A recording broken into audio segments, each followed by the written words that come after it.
आज का आजाद सिपाही अखबार आपने पढ़ा क्या? पढ़ते रहिए अपना लोकप्रिय दैनिक अखबार आजाद सिपाही। नमस्कार, आजाद सिपाही के प्राइम बुलेटिन में आपका स्वागत है। मैं हूं राहुल सिंह। आज की प्राइम की प्रमुख खबर कुछ इस प्रकार है। धनबाद में 20 करोड़ से अधिक के भू अर्जन घोटाले में 8 अफसरों और 1 वकील पर होगा केस, सीएम हेमंत सोरेन ने दिए आदेश। दूसरी खबर, बिहार के एग्जिट पोल के नतीजों ने बढ़ाई भाजपा की चिंता। दुमका और बेरमो सीट पर भी यूपीए और एनडीए प्रत्याशियों के बीच कांटे की है टक्कर। तीसरी खबर, नोटबंदी के 4 साल पर प्रदेश अध्यक्ष डॉक्टर रामेश्वर उरांव ने कहा कि नोटबंदी अभी तक का सबसे बड़ा घोटाला, जिम्मेदारी लें मोदी। चौथी खबर, देवघर में जमीन कारोबारी की गोली मारकर दिन दहाड़े हत्या, विरोध में सड़क जाम और हंगामा। पांचवी खबर, एहतियात के बीच अंतर्राज्यीय बस सेवा रविवार से शुरू, त्योहारी सीजन में मुसाफिरों को मिली बड़ी राहत, फोन से बुकिंग और ऑनलाइन पेमेंट का दिखा क्रेज। आइए अब सुनते हैं खबर विस्तार से।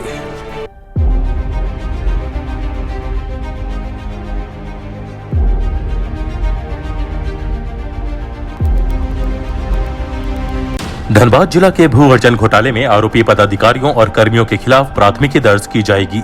मुख्यमंत्री हेमंत सोरेन ने प्राथमिकी दर्ज करने से संबंधित प्रस्ताव को स्वीकृति दे दी है। धनसार हिरक रिंग रोड के कोलकाडीही मौजा में भू अर्जन की प्रक्रिया में अनियमितता बरती गई है। इसी मामले में आरोपी पदाधिकारियों और कर्मियों तथा भारतीय खनिज विद्यापीठ से संबंधित 2 पदाधिकारियों के खिलाफ प्राथमिकी दर्ज होगी। बता दें कि इन दोनों मामलों की जांच भ्रष्टाचार निरोधक ब्यूरो कर रहा है। गोलकाडीही में भू अर्जन प्रक्रिया में हुई अनियमितता मामले में तत्कालीन जिला भू अर्जन पदाधिकारी लाल मोहन नायक, तत्कालीन प्रभारी कानूनगो विजय कुमार सिंह, तत्कालीन अमीन श्याम पद मंडल, कार्यालय सहायक रामा शंकर प्रसाद, तत्कालीन नाजीर मोहम्मद जिलानी, तत्कालीन कार्यपालक अभियंता राजकुमार प्रसाद, तत्कालीन सहायक अभियंता अरुण कुमार सिंह, तत्कालीन कनीय अभियंता जगतानंद प्रसाद और अधिवक्ता रमेश कुमार प्रसाद तथा अन्य आरोपी शामिल हैं। वहीं भारतीय खनिज विद्यापीठ से संबंधित मामले में तत्कालीन जिला भू अर्जन पदाधिकारी उदयकांत पाठक, तत्कालीन जिला भू अर्जन पदाधिकारी नारायण विज्ञान प्रभाकर पर प्राथमिकी दर्ज की जाएगी। झरिया पुनर्वास प्राधिकार द्वारा वर्ष 2010 में बाघमारा थाना क्षेत्र के तिलाटांड में 59.4 एकड़ भूमि अर्जित करने का प्रस्ताव मिला था। इस प्रस्ताव के तहत भू अर्जन के लिए अधिसूचना पर तत्कालीन उपायुक्त का अनुमोदन प्राप्त किया गया। वर्ष 2013 में आरोपी पदाधिकारी उदयकांत पाठक द्वारा पदाधिकारियों द्वारा 15 रैयतों के बीच 20 करोड़ से भी अधिक राशि का भुगतान करने का आदेश दिया गया, लेकिन रैयतों को मुआवजा भुगतान करने के लिए सक्षम पदाधिकारी से दर निर्धारित नहीं कराई गई। इससे साफ है कि आरोपी पदाधिकारी उदयकांत पाठक द्वारा गलत मंशा से राशि भुगतान की गई। इसमें 11 रैयतों को जोड़ा पोखर पैक्स के माध्यम से भूमि का बगैर दखल कब्जा प्राप्त किए राशि भुगतान किया गया। धनसार में संबंधित रैयतों को भुगतान की गई राशि बिचौलियों द्वारा निकाल ली गई। आरोपी पदाधिकारियों में अधिकतर रिटायर हो चुके हैं। अब नजर डालते हैं आज की दूसरी प्रमुख खबर पर। बिहार के एग्जिट पोल के नतीजों ने झारखंड में भाजपा की चिंता बढ़ा दी है। भाजपा की चिंता का कारण यह है कि बिहार विधानसभा चुनाव में जो एग्जिट पोल के नतीजे आए हैं उनमें महागठबंधन को बढ़त मिलती दिख रही है। हालांकि असल नतीजे 10 नवंबर को आएंगे। यदि बिहार विधानसभा चुनाव के नतीजे वैसे ही आते हैं जैसा कि एग्जिट पोल में बताया जा रहा है, तो इससे साफ हो जाएगा कि बिहार में प्रधानमंत्री नरेंद्र मोदी, अमित शाह और राजनाथ सिंह जैसे भाजपा के दिग्गज नेताओं की एनडीए को जिताने की अपील जनता ने दरकिनार कर दी है। यदि बिहार में यह हो सकता है तो झारखंड में भी उपचुनाव के नतीजे कुछ इसी तरह हो सकते हैं। बिहार विधानसभा चुनाव की तरह झारखंड में भी 2 सीटों दुमका और बेरमो में हुए उपचुनाव में यूपीए और एनडीए उम्मीदवार के बीच कड़ी टक्कर है।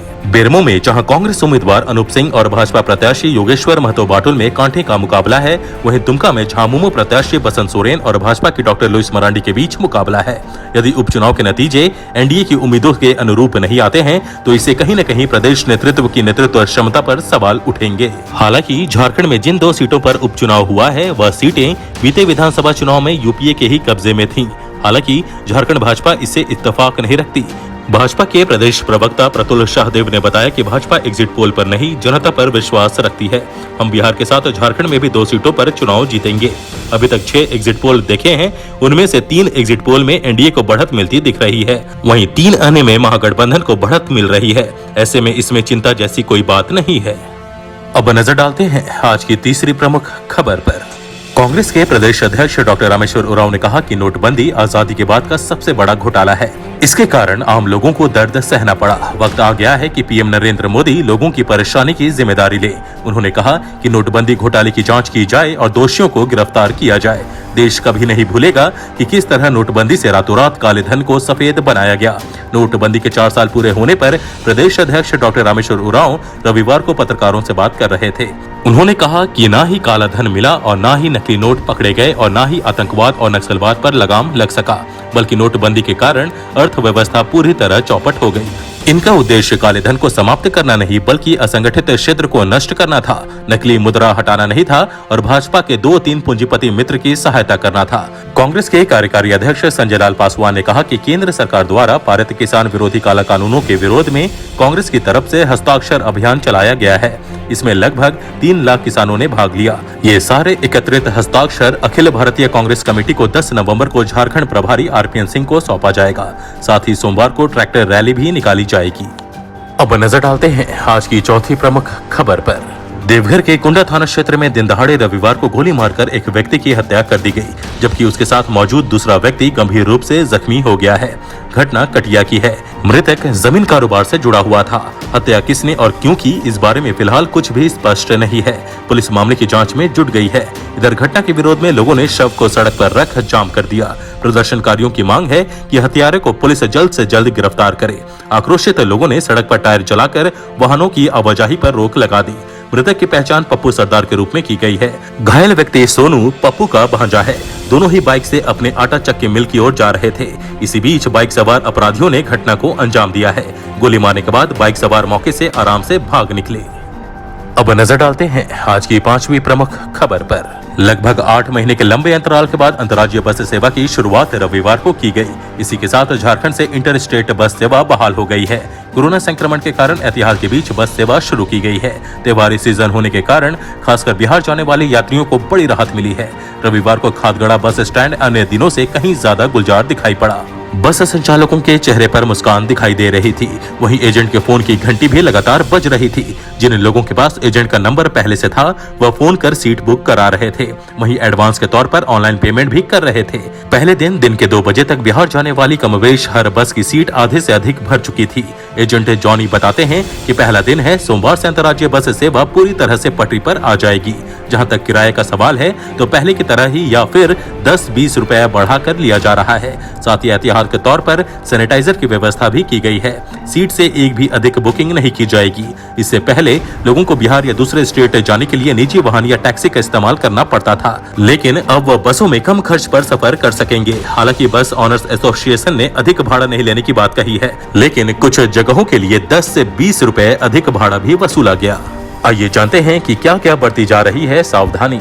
यात्रा के दौरान चालकों और यात्रियों को धूम्रपान, गुटखा, खैनी और पान खाना प्रतिबंधित है। यात्रियों को बस में अलग अलग समय में प्रवेश करना है। यात्रियों का पूरा ब्यौरा रखा जा रहा है। बस में जितनी सीट की क्षमता है उससे एक भी अधिक यात्री नहीं होंगे। यात्रा के दौरान फोन में आरोग्य सेतु ऐप इंस्टॉल कराया जाएगा। आज के आजाद सिपाही के प्राइम बुलेटिन में बस इतना ही। देश विदेश की तमाम बड़ी खबरों के लिए आप पढ़ते रहिए अपना लोकप्रिय दैनिक अखबार आजाद सिपाही। और हाँ, आप हमारे इस YouTube चैनल को जरूर सब्सक्राइब करें। धन्यवाद।